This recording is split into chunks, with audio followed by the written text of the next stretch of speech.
Ayan guys, so may upgrade tayo yung ating SEC 65 liters na top box. So Hexalite to, 65 liters. May problema tayo.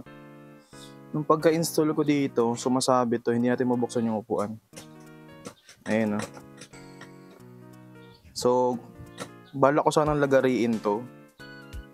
Itong part na to. So parang negative kasi baka dito naman sumabit sa taas, sa upper part. Tsaka dito. Sa may foam nung OBR. So ayun yung quality ng SEC. Maganda din naman. Ito lang medyo mauga.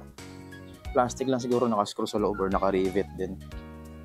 Naka-double lap, so madaling tanggalin sa base plate. So ang solution ko dito, baka i-adjust ko na lang dito kasi sa tornilyuhan pala natin dito sa may bracket. Hindi pala siya akma. Kung 65 liters ito gagamitin niya. Kung hindi siya akma sa mismong tornilyuhan, i-adjust ko dito siguro sa likod. Usog natin kung sakali. Ayan, so kung ganda rin siya double lock, pwedeng tanggalin. Ayan, kung gusto yung ma-detach yung box, hindi siya naka-fix. So nakabit ko na rin yung mga lining sa loob. Ayan, naka-velcro na yan. Tapos may bottle holder din siya. Ayan, pwede niya lagyan. And then may harness, tinanggal ko lang para hindi maalig yung helmet. Kasya dalawang helmet siguro. Pero yung mga helmet ko na Spider na Hex na pang enduro hindi kasya. So dalawang medium or large siguro kasya dito. XL di ko lang sure.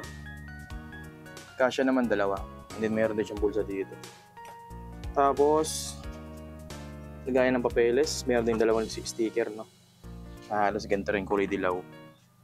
Yan, so baka i-adjust ko yung ilalim dito. Kailangan i-adjust para mabuksan ko tong kasi hindi natin mabuksan